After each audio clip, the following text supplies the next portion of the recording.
This episode is brought to you by Vital Farms. Isn't it bullshit to have to question where your food comes from? At Vital Farms, you can trace your pasture-raised eggs all the way back to the source, the pasture.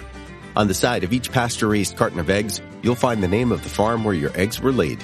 And when you look the farm up on their website, you'll get a peek at all the sunshine, fresh air, and open space the hens enjoy. Learn more and find out where to buy them at vitalfarms.com. Vital Farms, keeping it bullshit-free.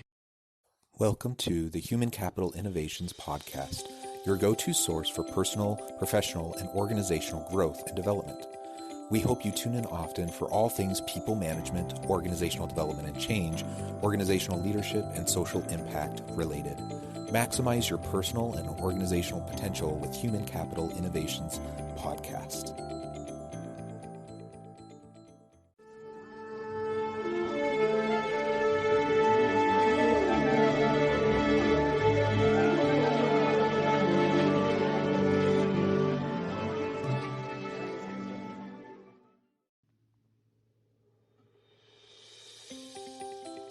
Welcome to the Human Capital Innovations Podcast.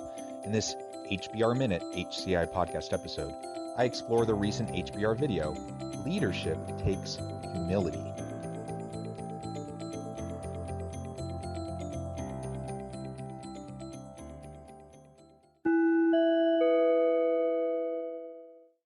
Welcome back to the Human Capital Innovations Podcast. It's great to be with you again today for this HBR Minute HCI podcast episode. Today I'll be exploring the recent HBR video, Leadership Takes Humility.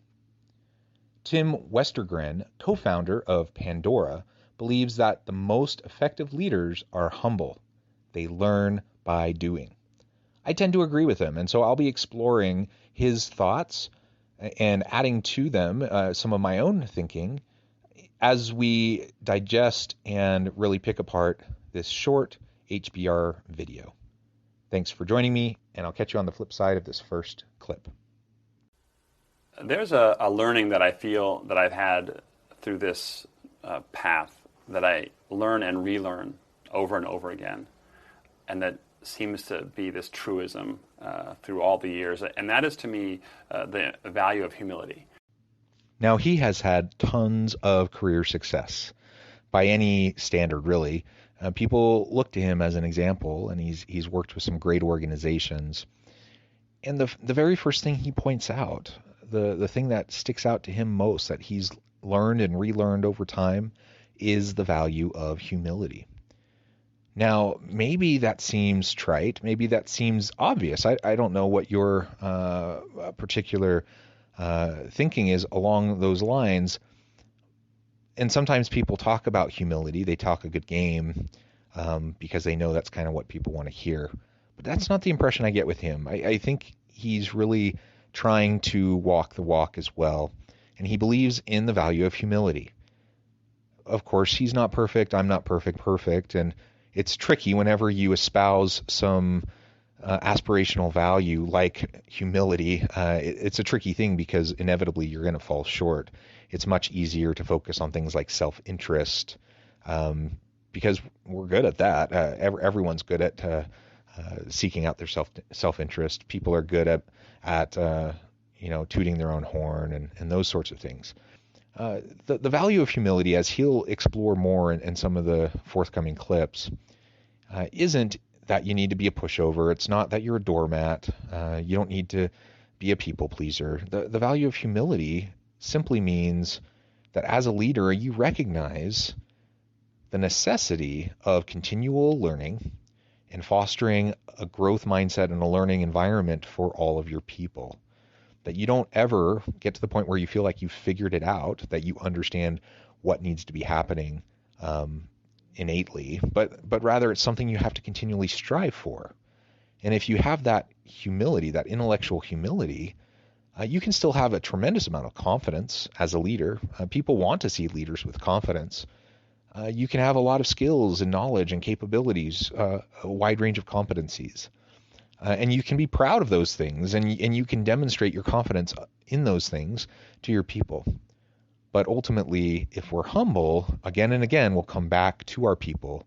We'll ask them the questions. We'll lean on their expertise. We won't assume that we know everything. and we will foster that environment of continual learning. When you run a business, you're faced with an enormous amount of uncertainty and experimentation. It's an adventure, and you really don't know what you're doing. You learn it in the doing of it. I think it's like being in a car driving at night on a windy road. It just sort of unfolds in front of you. And I think there's no more important characteristic to bring to that than humility, to sort of know that you don't know pretty much what you're doing.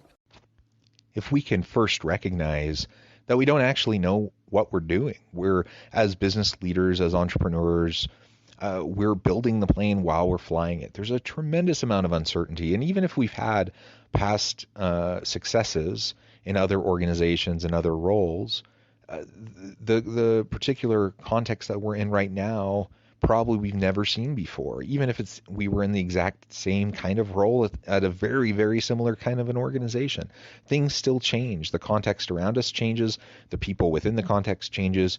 There's just a tremendous amount of uncertainty and so many variables at play that we have to have that intellectual humility in order to be able to face each challenge anew, to be willing to recognize and acknowledge, I don't know. You can certainly lean on your past experience, your understanding, the mental models that you've used in the past to find success, but ultimately you don't know, and you have to rely on the expertise of the good people that you surround yourself. Great leaders surround themselves with great people. Great leaders develop and support their people and ultimately lean on the expertise of their people. All of that takes humility. And no question about it, many people rise to the level of power, prestige, and high leadership roles and executive roles, but they've never learned this one truism. That is that humility is at the core. If your desire, your number one guiding motivation is to gain more power, more influence over others, chances are you're not going to have the humility necessary to lead within the messiness in the complex times that your organization faces. On the flip side, if you can foster that humility, you can learn, you can iterate, you can build that plane while you're flying it. You can figure out what's working, what's not working, and learn and grow and ultimately continue to innovate. And that will allow you to find success in the marketplace. And it starts with people sitting next to you. You have to, I think, by example, embrace a really horizontal, respectful work environment. And I think the more you inject hierarchy into the office, whether it's in the form of physical structures or titles or whatnot, the harder it is to kind of retain that sort of humble thread.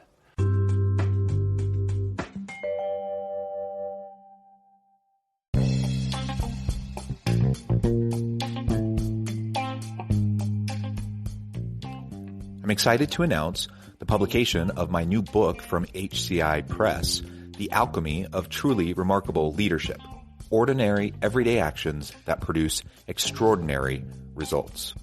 Consider how the nature of work has shifted over the past 50 years. With increased globalization, rapid technological advancement, and the shift in economic composition, the average job of today looks very different than the average job of 50 years ago. What will the jobs and organizations of tomorrow look like? Moreover, what does this all mean for organizational leaders? What are the core competencies and capabilities of organizations and their leadership that are prepared for continued disruption and geopolitical and socioeconomic shifts?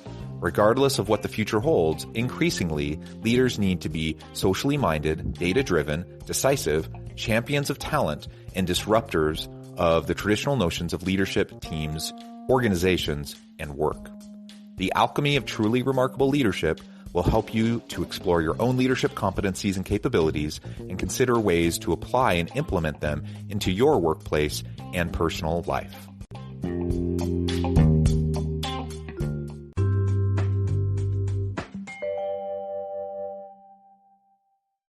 It absolutely starts with your people.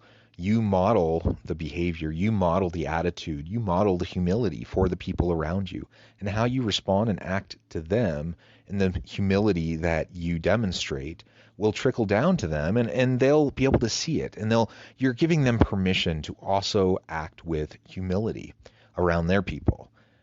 Ultimately, every organization has some sort of a hierarchy, but to the extent that you can break that hierarchy down, you can flatten it, or at least create a cooperative work environment where people look past the formal hierarchy and look more towards the relationship building that needs to occur in order for people to work well together.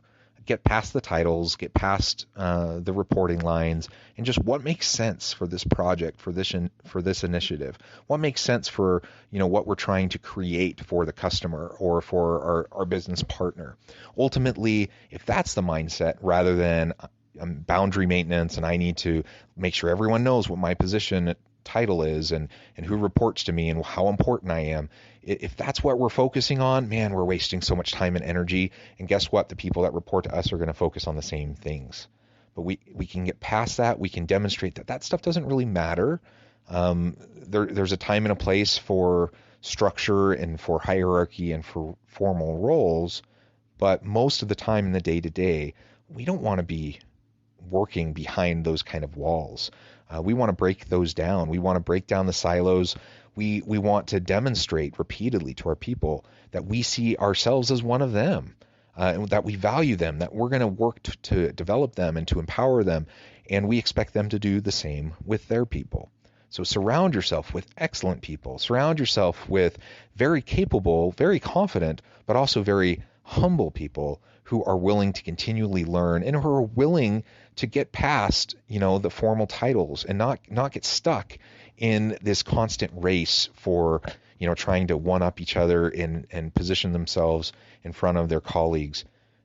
That kind of competitive environment, to a certain extent, can provide some motivation, but for the most part, it just becomes dysfunctional, and people have undermining behaviors that ultimately can really hurt the team and the team's performance and certainly the innovation. So let's focus on the most important things, and that is working together, collaborating, cooperating, and ultimately collectively, we're going to be able to come up with greater solutions than we could ever come up with ourselves. And that starts with humility. And I really do think that people are very, very motivated by leaders who they view as humble.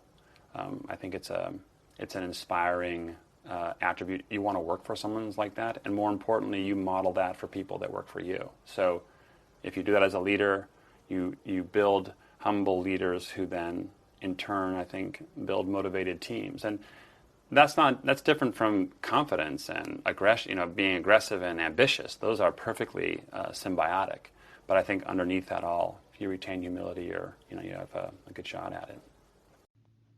Again, it's not equating humility with being a doormat, being a pushover, being a yes man, a people pleaser. Being humble brings with it, I believe, a confident calm, a self-assurance. I don't need to puff out my chest. I don't need to spread my feathers to make myself look good in front of other people. I can just let my behavior, my results speak for themselves. And ultimately, that becomes my focus, is how do I perform and how do I help the people around me perform? When I'm humble, that's really my focus.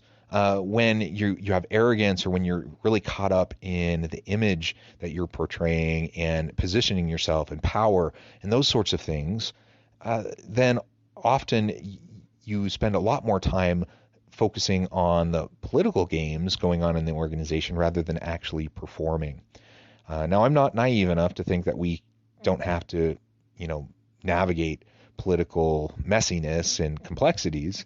But I do believe that if that's our number one focus, we're going to shortchange ourselves, our own potential, but also the potential of those people around us. So let's model for the sake of our own health and our own happiness and well-being, let's practice humility, but let's model for our people how to be humble. Give them permission to do the same.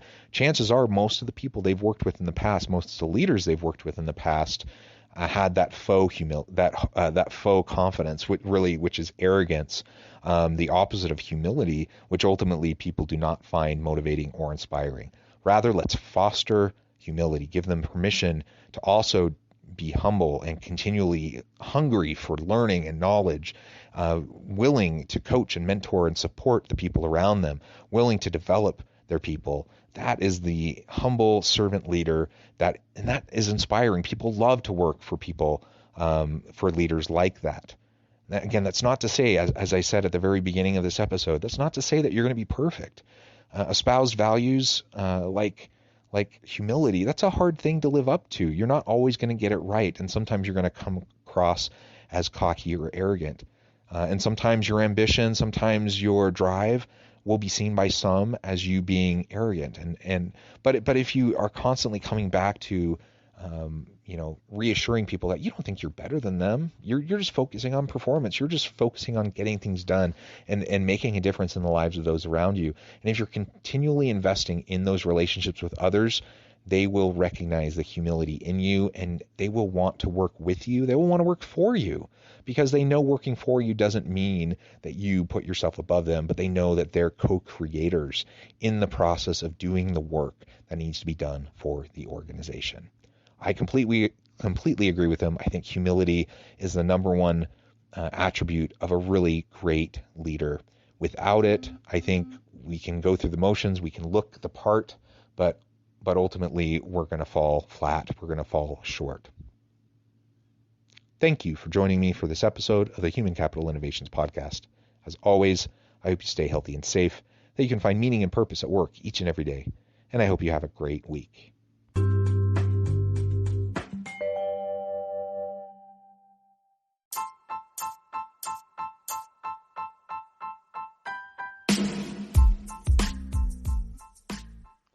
We are excited about the launch of HCI's new magazine, Human Capital Leadership. Human Capital Leadership is a free, interactive e-magazine designed to help individuals, leaders, and organizations find innovative approaches to maximize their human capital potential. We will be publishing issues quarterly in August, November, February, and May. Check out the first issue and let us know what you think.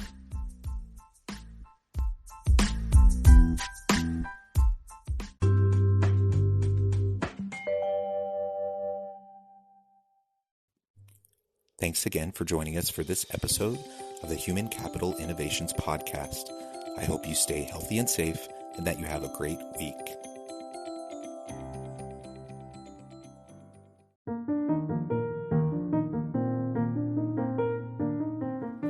Check out our new weekly LinkedIn newsletter, Alchemizing Human Capital, exploring industry trends via original research and interviews with executives and thought leaders from across the globe. We look forward to having you join us.